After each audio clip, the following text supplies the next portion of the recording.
Hi and welcome to Talking with Painters, where Australian painters talk about their lives and art. I'm Maria Stolja and I'm coming to you today from Wadjuk country in Western Australia. I've been in beautiful Perth for a few days and I'm actually going to be visiting on and off for the next few months for family reasons, and I've already seen some fabulous art over here on the West Coast. But as many of you know, my main task at the moment is getting the YouTube channel fully updated. I am actually getting there and I'm so excited to have over 10,500 subscribers with nearly 1.5 million views of videos of my podcast guests. So thank you to everybody who has subscribed or watched the YouTube channel. But if you haven't yet explored it, there's a link in the show notes. It's totally free to subscribe and I haven't monetized it, so it's ad-free too.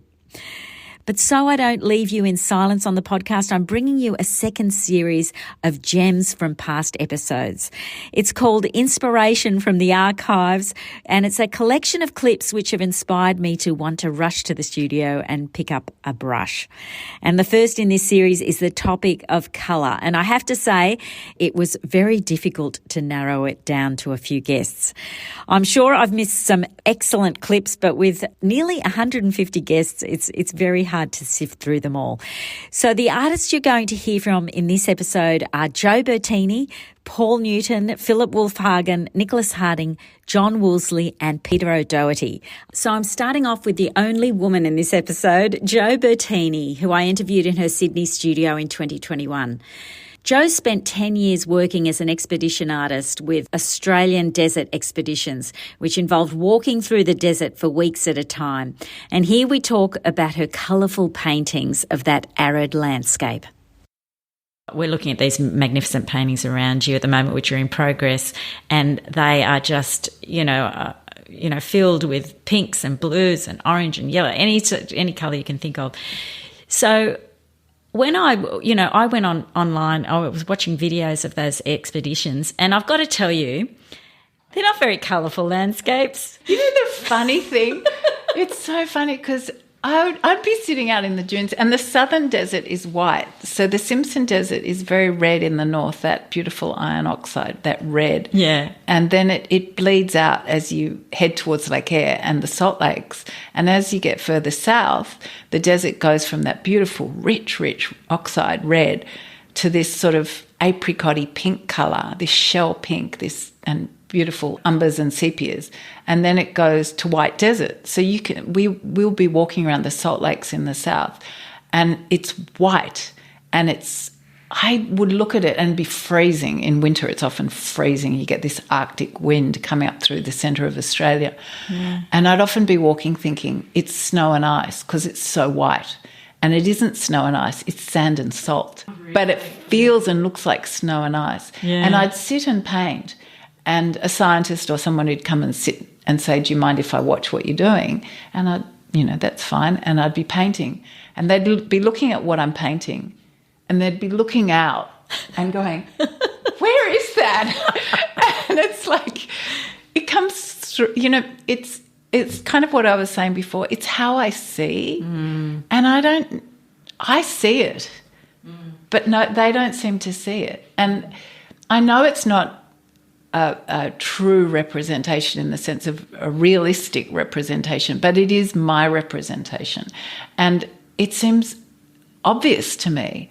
Like I'll pick up the pink in the salt around the edge, and it comes in off my brush as, I don't know whether it's a dynamic kind of energy or it's a part of the spectrum that I'm seeing, but I just pick up on the love of that colour that I see inherent in that landscape. And I suppose expressionism is a type of exaggeration in a sense, or drama that you build into the work because you can see it. The same as you were saying about the instinctive drawing. It's a process, and it comes through the process. I don't like to say that, you're a medium or that artists in some way, it's not being a conduit or a medium in a kind of a spiritual sense. It's more that you have a prism with which and it's multidimensional and it's experiential and emotional, and that prism is you. And so the work obviously comes through your vision and your way of seeing, through then the process of your recording to be whatever it is, because of your personality. This next clip is from my conversation with the great portraitist Paul Newton. Anyone who's tried to paint the flesh tones of the face in a realistic way will know that it's a lifetime pursuit, and Paul was incredibly generous with his knowledge in this respect. And this clip is just a fraction of what he told me about colour on that day. So if you're at all interested in this topic, go to the link in the show notes and listen to my 2-part episode with Paul, and also keep a lookout for my video where he shows me his palette as he's describing his thinking on colour. And what about in the shadows? Like, do you use earth colours? Yeah, I tend to use a reasonable number of earth colours generally. Like this one over here is Venetian red. Venetian red is, well, as you can see, in and of itself is almost a terracotta, darker, earthy, but still relatively vibrant, warm red, really. It is red, but a very earthy red. But when you mix it with a bit of white, it takes on this different character, a very pink, almost bluey pink colour. And it's interesting, each colour that you use from the tube will have its own reaction to white and black or any other colour that you care to mix with it. And sometimes you'll get a very different effect when you use the colour transparently compared with the same colour used as a mixture, say, with white. Yeah. So burnt sienna is a great colour for glazing and for doing underpainting. It's so rich and colourful as an earth colour, but you mix it with white and you get almost an orange, milky orange colour.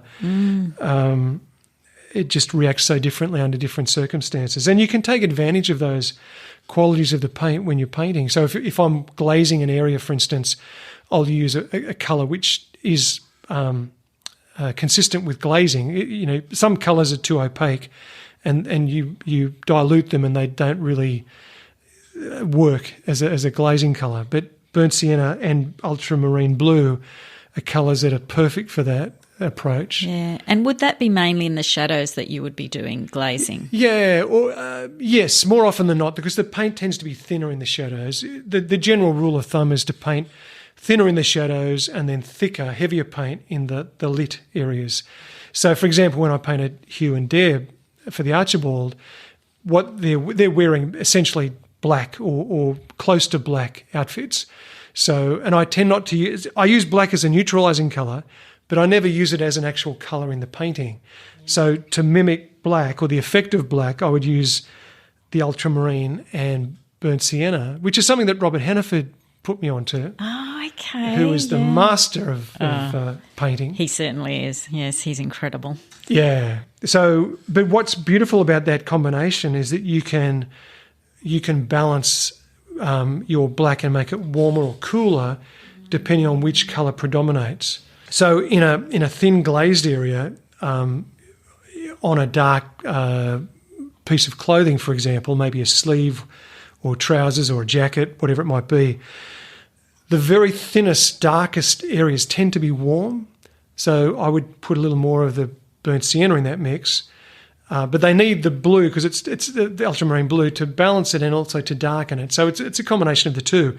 And then as it gets lighter, I would tend to add just a tincture of white and kind of grading that up to an area which captures the most light, effectively a highlight on a dark area of the clothing.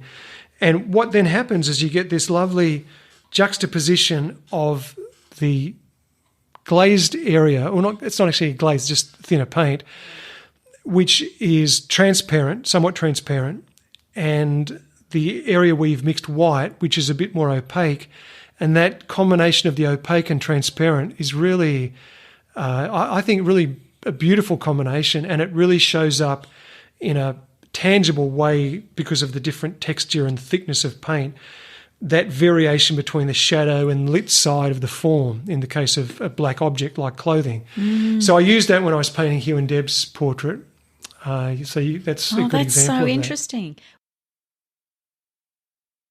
This next clip is from the fabulous Tasmanian landscape painter Philip Wolfhagen, who I interviewed in 2019. He generously shared his insights into colour mixing, and if you'd like to hear more from Philip on this topic, just go to the link in the show notes for the full conversation.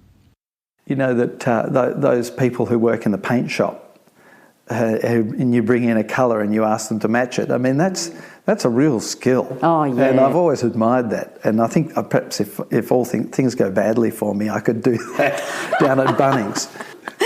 Well, you know, that's interesting because I remember doing a colour course once where it was just the primaries and black and white. Mm-hmm. And we were given a colour, a swatch, and you had to make it out of that. And I was absolutely gobsmacked that you could do it. Yes, you'd be better off without the black, in my opinion. Really? Yes, yeah, no, black is just unnecessary. If you use transparent colours, if your primaries are perfectly transparent, no body colour, they intermix infinitely. And, I mean, the black that I use is just 3 primaries, and I mix it in advance. You know, often I mix it once for the year and I put it into, refillable tubes. And I know exactly what's in that black, and I know if I need to tweak it a little this way or that way on the spectrum, it's really easy to do that by just adding a little more of ultramarine or alizarin or cobalt yellow, which is the only yellow I use. Oh, right. Which is just the most marvellous colour because it acts as a seccative. It dries other colours. It dries on the palette in a few hours, actually.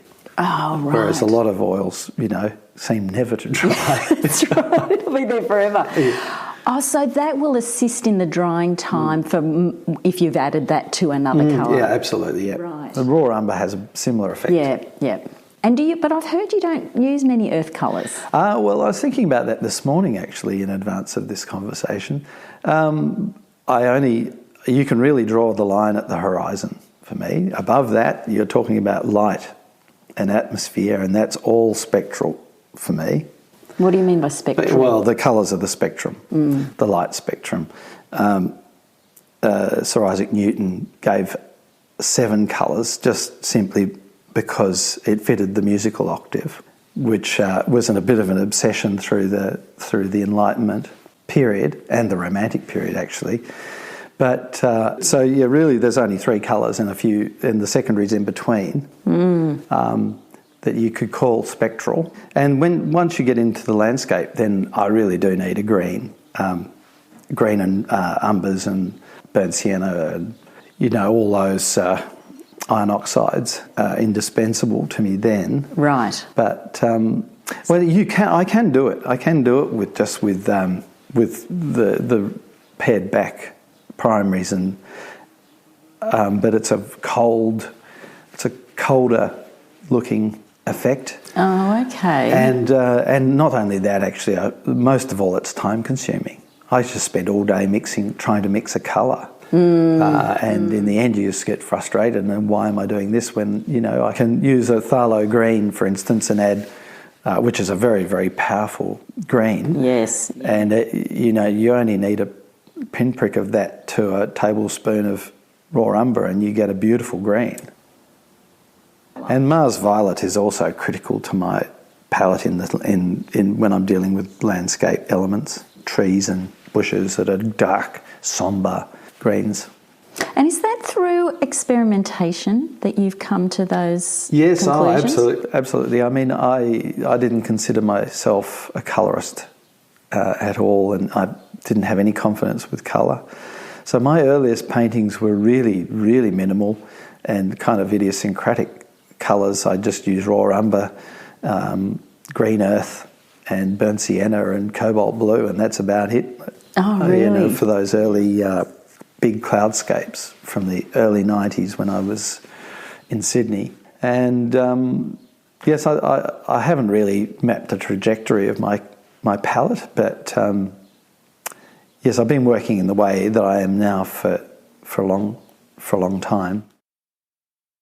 I interviewed Nicholas Harding shortly after he won the Wynne Prize last year with that knockout painting Eora, a masterpiece of tangle of the Australian bush, part of a body of work which he will always be remembered for.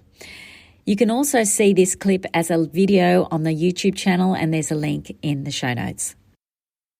You must have a green on your palette. Do you have a green on your palette? Oh, I have 3. So I've got, actually no, 4. So I've got chrome oxide, which is like a very bush green, and then you've got permanent sap green, which is a very black green, and then there's a sap green, and then there's a very intense green, which is called something like Old Holland Green Light. Oh, okay. That's interesting that you use a whole lot of different greens. Well, then you can mix them with so I use a Dox and violet. Yeah. But then if you mix that in with the permanent sap green, you get this amazingly rich, almost black. But it's not black because it's got all those elements of colour in it. So there are many different types of black. I mean, I use principally a vine or an ivory black, but there are blacks you can mix that have more depth because there's just more going on. So I have those various colours laid out, but there's a way of putting them together that creates a variety and an immense range of possibilities.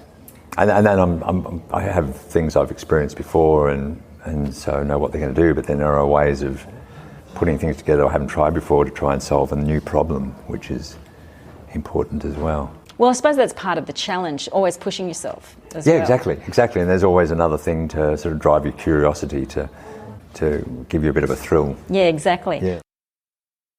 I spoke with the master watercolourist John Woolsley in 2018, and here he talks about how he mixes his glorious greys in watercolour.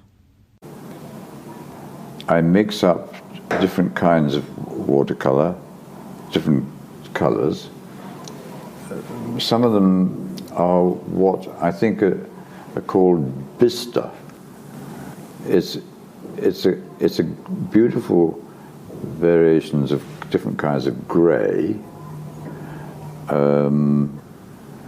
Technically, quite often something like carmine, viridian, so bright red, bright green, and perhaps a little touch of yellow.